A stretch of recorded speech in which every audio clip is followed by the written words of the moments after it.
Hello dear students, आप सबको आपका अपना channel world class education point में स्वागत है। डियर स्टूडेंट्स, मैं आज आप सबको क्लास 10th का विज्ञान से अध्याय नंबर 9 बताने वाला हूं। अध्याय नंबर 9 में आपका प्रकाश परावर्तन तथा अपवर्तन है। ये न्यू एनसीईआरटी बुक 2023-24, जिसमें मैं आज आप सबको टॉप 10 इम्पोर्टेंट ऑब्जेक्टिव क्वेश्चन बताने वाला हूँ, जो अक्सर बोर्ड एग्जाम में पूछा जाता है। तो चलिए शुरू करते हैं। क्वेश्चन नंबर 1, किस दर्पण का दृष्टि क्षेत्र ज़्यादा होता है? बताइए, किस दर्पण का दृष्टि क्षेत्र ज़्यादा होता है? आपका ऑप्शन है अवतल दर्पण, उत्तल दर्पण, समतल दर्पण या इनमें से कोई नहीं। तो आपका राइट आंसर हो जाएगा ऑप्शन नंबर बी, उत्तल दर्पण। याद रखिएगा, उत्तल दर्पण का दृष्टि क्षेत्र ज़्यादा होता है। ये मान लीजिए ये आपका उत्तल दर्पण है, इधर पेंट किया हुआ है, ठीक है। ये आपका परावर्तक पृष्ठ है। तो जब हम इधर से कितनों भी दूर से देखें तो ये चारों तरफ से दिखाई देता है। इस चारों तरफ के एरिया को क्या करता है? कवर करता है। ये इसलिए हम कहते हैं उत्तल दर्पण है ना, ज़्यादा से ज़्यादा क्षेत्र को कवर करता है, ठीक है। चलिए क्वेश्चन नंबर 2, गोलीय दर्पण कितने प्रकार के होते हैं? गोलीय दर्पण कितने प्रकार के होते हैं? आपका ऑप्शन है 1, 2, 3 या 5 प्रकार के होते हैं। तो आपका राइट आंसर हो जाएगा ऑप्शन नंबर बी, गोलीय दर्पण 2 प्रकार के होते हैं। एक होते हैं उत्तल दर्पण, एक होता है आपका उत्तल दर्पण और दूसरा होता है अवतल दर्पण। तो उत्तल दर्पण क्या होता है? तो जिसका परावर्तक पृष्ठ उभरा हुआ होता है, जो बाहर की ओर निकला होता है। मान लीजिए इस तरफ पीछे तरफ क्या किया हुआ है? पेंट किया हुआ है। तो ये आपका परावर्तक पृष्ठ हो गया। ये हो गया आपका परावर्तक पृष्ठ का मतलब हुआ जिधर से हम देखेंगे, जिस दर्पण को हम जिस तरफ से देखते हैं उसे हम लोग परावर्तक पृष्ठ कहते हैं, ठीक है। तो ये आपका उत्तल दर्पण हो गया। और अवतल दर्पण में क्या होता है? परावर्तक पृष्ठ अंदर की ओर धंसा होता है, ठीक है। अब इधर उभरा हुआ भाग पे पेंट कर देते हैं। तो ये आपका हो गया परावर्तक पृष्ठ। ये आपका क्या हो गया? परावर्तक पृष्ठ। तो ये इसे हम क्या कहते हैं? अवतल दर्पण। तो अब आपसे क्वेश्चन पूछा है गोलीय दर्पण कितने प्रकार के होते हैं? तो गोलीय दर्पण क्या प्रकार होते हैं? एक उत्तल दर्पण और एक अवतल दर्पण। याद रखिएगा, समतल दर्पण गोलीय दर्पण नहीं है।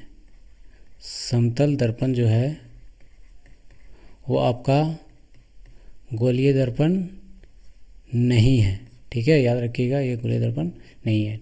चलिए क्वेश्चन नंबर 3, समतल दर्पण में बनने वाला प्रतिबिंब की आकार कैसी होती है? समतल दर्पण में जो प्रतिबिंब बनता है उसका आकार कैसा होता है? आपसे क्वेश्चन पूछा गया है।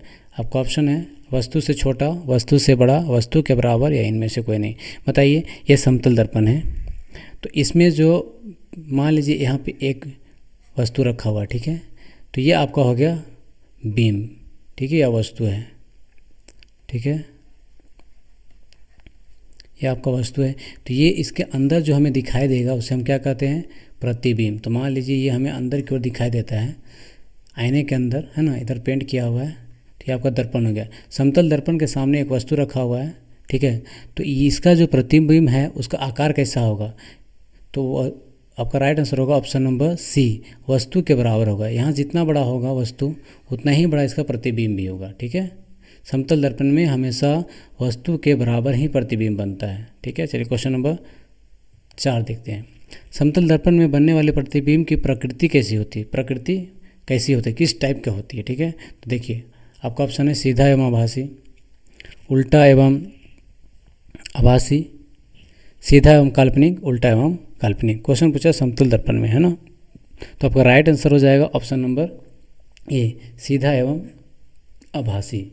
देखिए, ये समतल दर्पण में यहाँ पे वस्तु जिस तरह से रखा हुआ है, आपका प्रतिबिंब भी वैसे सीधा दिखेगा। और आभासी यानी कि आभासी दिखेगा, यानी कि बनता हुआ आपको नज़र आएगा, ठीक है। क्वेश्चन नंबर 5 देखिए, आप कौन सा दर्पण सिर्फ आभासी प्रतिबिंब बनाता है? आपसे क्वेश्चन पूछा है कौन सा दर्पण सिर्फ आभासी का प्रतिबिंब बनाता है?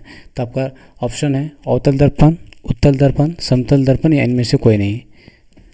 बताइए, कौन सा दर्पण सिर्फ आभासी प्रतिबिंब बनाता है? तो आपका राइट आंसर हो जाएगा ऑप्शन नंबर बी, उत्तल दर्पण। याद रखिएगा, उत्तल दर्पण सिर्फ क्या बनाता है? आभासी प्रतिबिंब बनाता है। चलिए क्वेश्चन नंबर 6 देखिए। चेहरा देखने के लिए सामान्यतः किस प्रकार के दर्पण का उपयोग किया जाता है? चेहरा देखने के लिए सामान्यतः किस प्रकार के दर्पण का उपयोग किया जाता है? तो आपका ऑप्शन है उत्तल दर्पण, अवतल दर्पण, समतल दर्पण या इनमें से कोई नहीं। बताइए चेहरा देखने के लिए किस दर्पण का प्रयोग किया जाता है, उपयोग किया जाता है। तो आपका ऑप्शन है उत्तल दर्पण, अवतल दर्पण, समतल दर्पण या इनमें से कोई भी नहीं। ठीक है, तो आपका राइट आंसर हो जाएगा ऑप्शन नंबर सी, समतल दर्पण।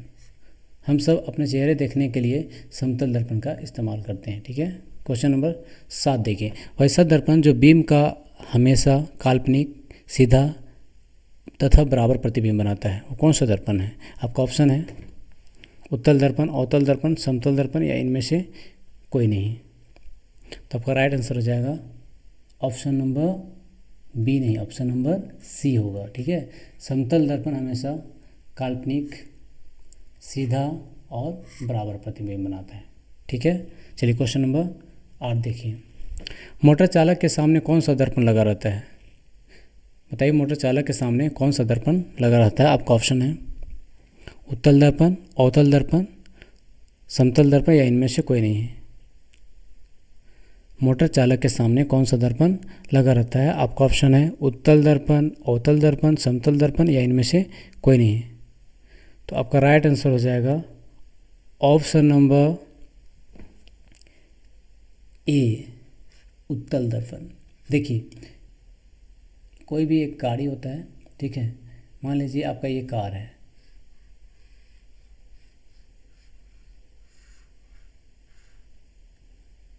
ठीक है, तो इसके यहाँ पे साइड में एक मिरर लगा रहता है छोटा सा, है ना, यहाँ पे जो पीछे देखने के लिए होता है। ठीक है, इसे हम लोग बोलते हैं पश्च दृश्य दर्पण भी बोलते हैं। इसको हम लोग इंग्लिश में साइड मिरर कहते हैं, साइड मिरर।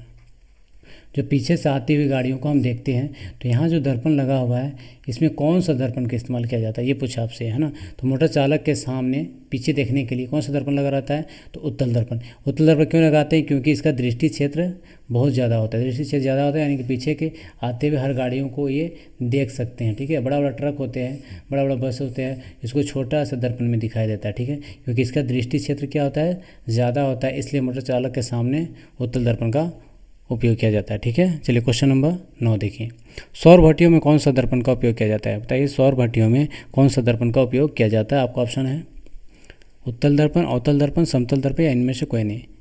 ठीक है, बताइए सौर भट्टी क्या होता है। तो सौर भट्टी का मतलब होता है ऊपर सूर्य के किरण से, है ना, सूर्य का जो किरण होता है इसको ऑब्जर्व करना, है ना, और नीचे खाना बनाने के लिए जो इस्तेमाल करते हैं ना, उसे हम क्या कहते हैं, सौर भट्टी।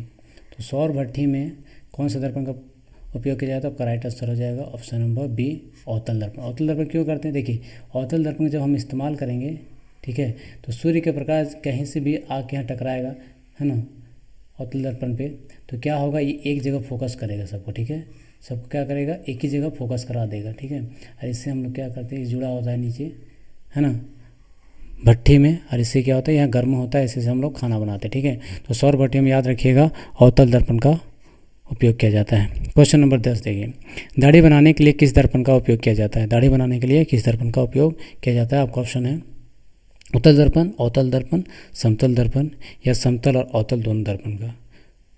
दाढ़ी बनाने के लिए किस दर्पण का उपयोग किया जाता है। तो आपका राइट आंसर हो जाएगा ऑप्शन नंबर डी, समतल दर्पण और अवतल दर्पण दोनों का इस्तेमाल किया जाता है दाढ़ी बनाने के लिए। ठीक है, तो आज का टॉप 10 क्वेश्चन हो गया, ये पार्ट 1 था। इसके बाद में पार्ट 2 में इसी चैप्टर से प्रकाश प्रबंध तथा अपवर्तन से टॉप 10 क्वेश्चन बताने वाला हूँ।